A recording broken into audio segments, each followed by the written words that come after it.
అస్సలు రామ్ చరణ్ హీరోగా దానికి ఎక్స్ప్రెషన్ తగ్గట్టుగా ఫేస్ లేదు. సింగర్ అంటేనే సాంగ్స్ కు ఇంపార్టెంట్ కానీ అట్లాంటివి సాంగ్స్ ఎత్తేసినారు. మళ్ళీ ఎందుకు ఎత్తారో తెలియడం లేదు. అంటే సాంగ్స్ కే 75 కోట్లు పెట్టిరంట. అది ఫేక్ అని నా ఫీలింగ్ అండి. నిజంగా పెట్టింటారా అండి? నేను మిమ్మల్ని క్వశ్చన్ వేస్తున్నాను. మీరు చూశారు కదా, నాకు నచ్చలేదు. 75,000 పెట్టే అంత రేంజ్ ఆ సాంగ్స్ లో కనిపించలేదు నా ఫీలింగ్. అయితే 75 crores పెట్టారు కానీ ఆ సాంగ్ మూవీలో లేదు. అది ఎందుకు లేదు? అది ఎవరు అది క్వశ్చన్ చేయట్లేదు. అది ఇన్ఫ్రారెడ్ కెమెరాస్ తో తీశారు. అది నెక్స్ట్ మంత్ మళ్ళీ యాడ్ చేసి మళ్ళీ చేసే ఛాన్స్ ఉందంట. అప్పుడు ఇంకా ఇప్పుడే హాఫ్ హిట్ తొలగిపోయింది. ఇంకా అది వస్తే గానీ ఇంకా అసలు పూర్తిగా వెళ్ళిపోతాడు. అంటే దిల్ రాజు గారు 500 కోట్లు ఫస్ట్ టైం పెట్టిండు, భారీ బడ్జెట్. నిన్న చూస్తే ఫస్ట్ డే కలెక్షన్స్ 47 కోట్లు వచ్చినాయి. ఇప్పుడు లాస్ అవుతా అంటారా కలెక్షన్స్? ఖచ్చితంగా లాస్ అయిపోయింది కదా. మెగాస్టార్ పవర్ వచ్చింది అంటే కన్నా ఆ 2 days లోనే ఎంతో కలెక్షన్ వచ్చేసి చాలా ఫుల్ గా ఉంటది. థియేటర్లో చూస్తే చాలా ఎంటీగా ఉన్నాయి. ఇందాకే వెళ్ళి చూసాను నేను. సంధ్య ఖాళీగా ఉంది. అన్ని హాల్స్ అలాగే ఉన్నాయి. మరి ఫెస్టివల్ మూమెంట్ అనేమో మరి తెలియదు కానీ ఆ తగ్గట్టు లేదు. ఫస్ట్ ఆఫ్ ఆల్ రోల్ ఏం జరుగుతుందంటే అసలు గ్లోబల్ స్టార్ అంటే 1000 కోట్లు ఇలాంటి సినిమాలు ఉండాలి. కానీ నాకు 1000 కోట్ల సినిమా లేదు. ఆ గ్లోబల్ స్టార్ ట్యాగ్ తొలగియాలి అని అంటారు. తొలగియాలని శంకర్ గారు చేస్తున్నారేమో అని ఇన్నర్ ఫీలింగ్స్ అయితే పెడుతున్నారు. అదైతే 50% ఫేక్ అని నా ఫీలింగ్. ఎందుకంటే ఇంతకుముందు కూడా శంకర్ గారు చేశారు. కొన్ని మాత్రమే ఫ్లాప్ అయ్యాయి. ఆల్మోస్ట్ సాంగ్స్ వలన మూవీ హిట్ అయిన కూడా ఉన్నాయి. మూవీ బాగుండవు కానీ సాంగ్స్ వల్ల హిట్ అయిన సినిమాలు కూడా ఉన్నాయి. కానీ ఇది విధంగా జరిగింది అంటే పూర్తిగా కాన్సన్ట్రేషన్ చేయలేదేమో నేను అనుకుంటున్నాను. అంటే గ్లోబల్ స్టార్ ట్యాగ్ అలానే ఉండాలంటారా? ఉండకూడదు కదండి. అలా ఎలా ఉండకూడదు కదా. మెగాస్టార్ వాళ్ళ కొడుకును పెట్టారు అంటే ఒక రేంజ్ అని అందరూ మనం కూడా ఊహించుకుంటాం. ఎంతో ఊహించుకుంటాం. ఒక పవర్ అనుకుంటాము. కానీ ఇంత 30% కూడా ఈ మూవీకి న్యాయం చేయలేదు. కానీ అంత డబ్బులు అయితే ఖర్చు పెట్టి ఇలా ఉండడం అనేది చాలా బాధాకరం కూడా. అసలు లేదు.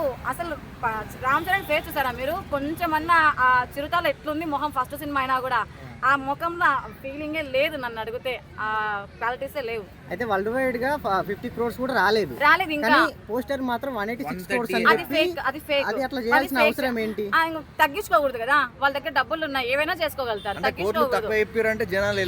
వెళ్ళరు అనేసి. ఇప్పుడు సంక్రాంతి వస్తుంది, ఖచ్చితంగా ఇంకొక డామినేట్ చేయాలి అంటే ఇది హైట్ అవ్వాల్సిందే. సో దానికోసం కూడా అయ్యి ఉండొచ్చు. కానీ వీళ్ళు పెట్టిన అమౌంట్ అయితే ఇంతవరకు రాలేదు, రాదు కూడా. లాసే అయిపోయినాడు ఆల్రెడీ. లేకపోతే ఇప్పటికే వచ్చేసేది అమౌంట్. చాలా మంది ఏమంటారంటే శంకర్ ని సినిమాలు మానుకో అని అంటున్నారు. మరి సినిమాలు మానుకోవచ్చా? ఎందుకంటే ఎందుకు మాంటాడు ఆయన? ఏం మానాడు? ఒక్కరి గురించి అయిపోదు కదా. రోబోట్ 2 పోయింది.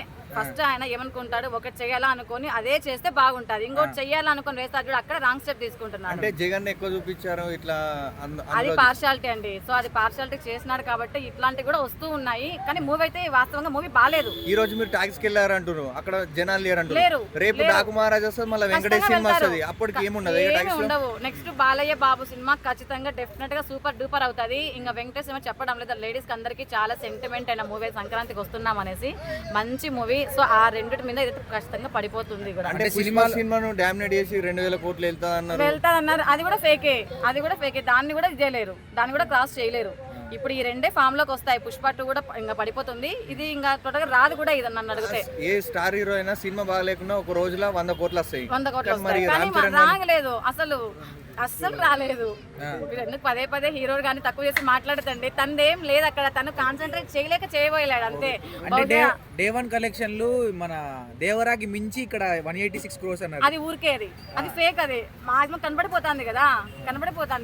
దేవరా అన్న 2 రోజులు కలెక్ట్ చేసిందేమో కొద్దిగా. ఇది చేయలేదు, కొద్ది కూడా చేయలేదు. ఖాళీగా ఉన్నాయి. సినిమాలో అనవసరంగా ఇన్ని ఖర్చు అయిన సీన్లు ఏమైనా కనిపించాయి? ఏం కనిపించలేదు. మీకు కనిపించాయా?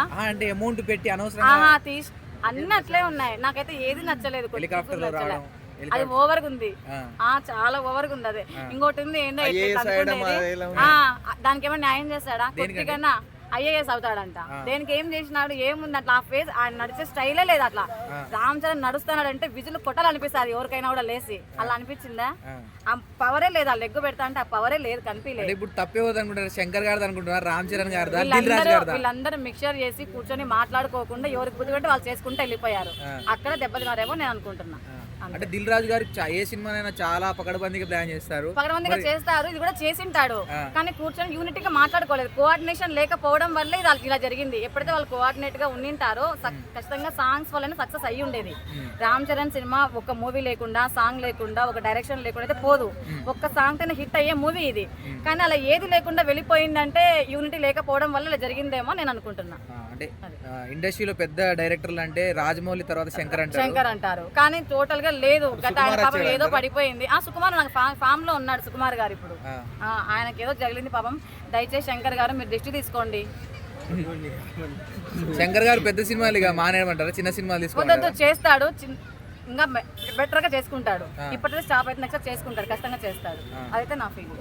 చాలా మంది ఏమంటారు అంటే తమిళ్ డైరెక్టర్స్ ని తమిళ్ది డబ్బింగ్ చేస్తున్నాడు కాబట్టి ఫ్లాప్ అవుతున్నాయి. ఎప్పుడైతే ఓన్ గా చేస్తాడో అప్పుడు ఖచ్చితంగా ఆయన సక్సెస్ అవుతాడు. తమిళనాడులో స్టార్ డైరెక్టర్ ఈయన గేమ్ చేంజర్ కు 2 కోట్లు వచ్చినాయి అక్కడ. అవును, అక్కడ వచ్చినాయి. అది ఫస్ట్ అదే కాబట్టి ఎప్పుడైతే మిక్సర్ గా యూనిట్ అయిపోతుందో అంటే ఒక స్టార్ డైరెక్టర్ అంటే 20-30 కోట్లు రావాలి, కానీ 2 రాలేదు కదా. మనకు రాలేదు. మనకి ఎందుకు రాలేదంటే వీళ్ళ యూనిటీ లేదు కాబట్టి వీళ్ళకి రాలేదు. వీళ్ళు యూనిటీ చేసుకుంటే కష్టంగా వచ్చేదే అది. ఓకే, థ్యాంక్ యూ అండి. Thank you.